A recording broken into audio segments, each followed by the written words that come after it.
Hey y'all, it's Denise and it's Monday morning and I did not post a studio session this last weekend because I was pretty busy getting work ready to hang up on a wall in the Five Art studio. And you might remember me working on these pieces. I actually did a video several months back of creating them on a big piece of canvas on my carport floor. And I did a video on mounting them and framing them and finally getting them ready to hang up in the gallery of the Five Art Studio in Liberty Station, the Arts District of Liberty Station, as I was the featured artist for this month. So I've got that done and put away, got that project completed, and was pretty happy. I am pretty happy with how it turned out. And now I'm moving on to the next project. And what I want to share with you is, first of all, an artist that I really admire his work, mostly his use of power tools and how he does his work. His name is Paul Baumer, and he does have a presence on YouTube. You can find Paul Baumer on YouTube. You can also find him on Instagram. And here's what I do when I find an artist I really like. To avoid copying anything they do, I kind of study what I see them doing, and I will actually make a list of techniques that I like, techniques that I kind of want to play with. So I will make a list, put the artist's name on it to refer back to, but I actually refer to my list when I'm working on art and I'm using these techniques. That way I don't fall into the danger zone of ever copying anybody's work, but I am learning from the techniques that they use. So if I make a list and just refer to the list when I'm working on pieces, I feel like I stay in the safe zone. So let me show you what I'm going to get started on working on this week. And I'm taking some of Paul Baumer's techniques and using them on a couple of pieces of my own. Okay, I'm working in a really tight space here, and I'm out in my workshop, and it's not a big workshop, so I don't have a lot of space to work. But I want to show you what I'm working on. I can't do this in my studios. It's a little messy, and my studios aren't set up for that. But what I'm doing is I'm taking my Dremel tool, and I have a little sandpaper guy on here. Actually, I don't think he's going to last much longer.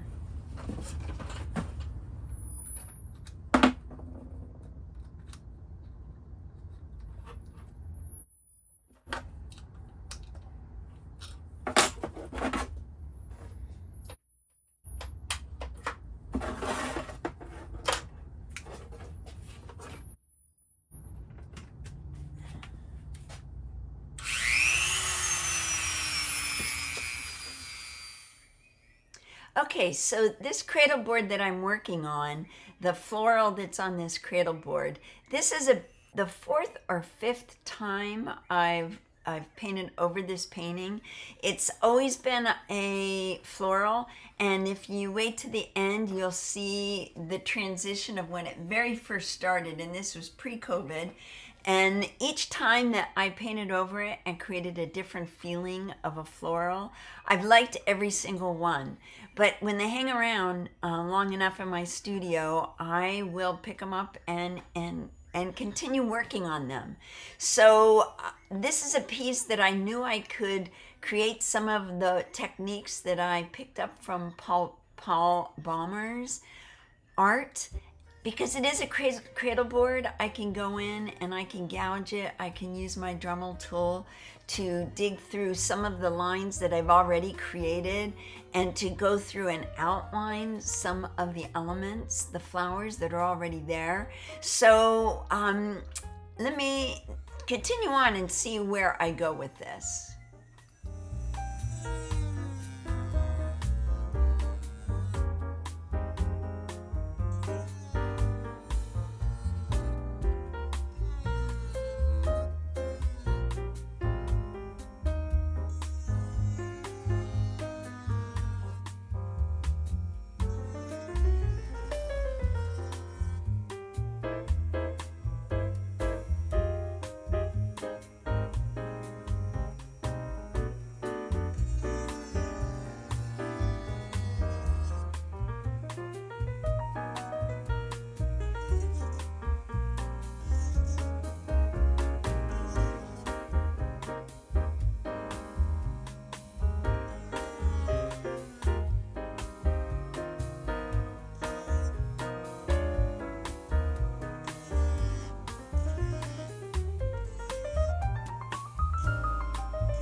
Now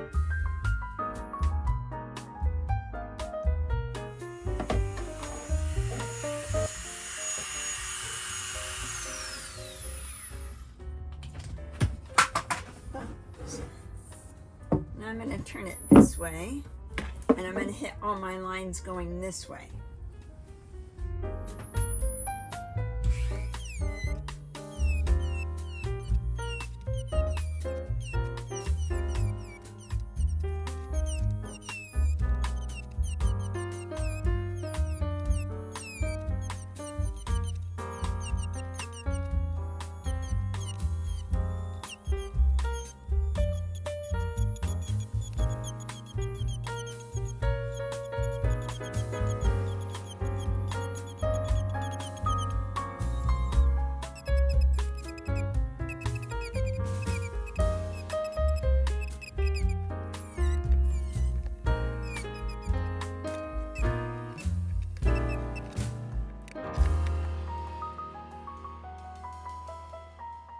Now one of my favorite things to do is pull out my little hand sander and go over everything and kind of remove some of the paint that's there and rough it up so that I can see what was underneath. I will probably do this a couple times throughout this painting. I may go in after my next step and use it. You'll see what I'm going to do next with the black paint. I may lay that down, go over the black paint with my sander, add color in, go over that with my sander. It's all about creating the textures and roughing it up a little bit to go back and forth and lose things and find them again. It's really, really fun. I really enjoyed this process. It's all about letting go and not letting anything become too important and too precious in the painting. It's finding things when you sand that you may not have found before that just show up and make the painting better. So it really is letting go and letting the painting kind of show up for you. Okay, so now I'm going to take some of my gloss medium, and it doesn't really matter whether it's gloss or matte, or I just want to keep my paint thick. I don't want to add too much water and water it down, but I want it to be a little bit more transparent.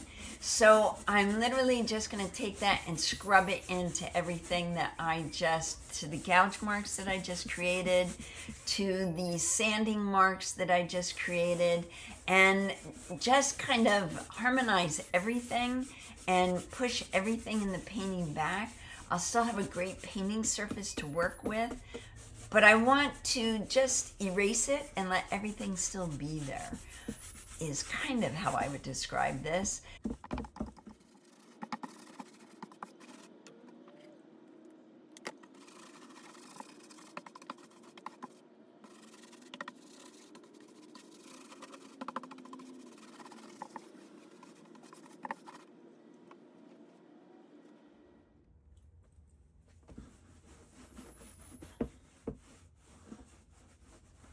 So while the paint is still wet, and you can let it set up a little bit, but don't let it dry out too much. You want to be able to rub most of it off, but still keep enough on the board, on your cradle board, on your painting, to be able to have the depth that the black adds to it.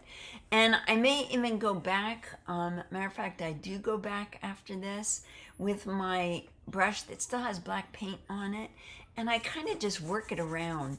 I want to keep more texture going on, create irregularities, create some interest with the board, because I know I'm going to be going over this. I almost can't go wrong with it. Nothing that I put on is permanent. I can always sand it out again if I wanted to. So right now it's all about creating texture, and just creating some more interest with it, with the piece. And I'm doing that now by just kind of dry brushing over it and just working it and working it until I get to a point that, it's all a personal preference, until I get to a point where, yeah, I'm done. This is a good stopping point for me to work over this piece.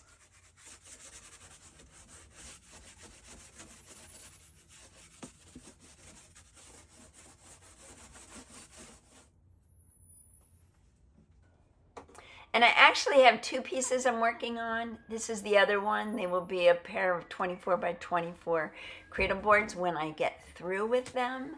So this is a really fun project to be working on.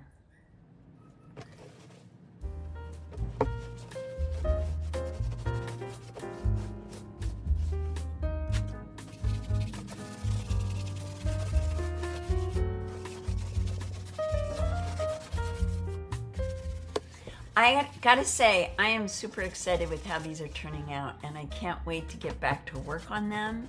And for now, let me show you where it started. This is where this piece started way back, way before COVID hit. And so this was just about laying papers down. And from there, it turned into a floral, and I really, really loved this floral. And from there, it got a little bit more graphic with jelly papers and marks that just kind of made it a little bit more contemporary. Now I've gone in and painted out a lot of things, added in my more graphic shapes again, and this is where it sits right now, waiting for me to get back to it at the easel. So I will share that with you in the next couple of studio sessions. I hope you'll come back and take a look, because I'm pretty excited where it's going to end up, but I'm not quite sure where that's going to be. So I'll see you in the next video, and hopefully we'll see where this piece ends up. Bye-bye for now.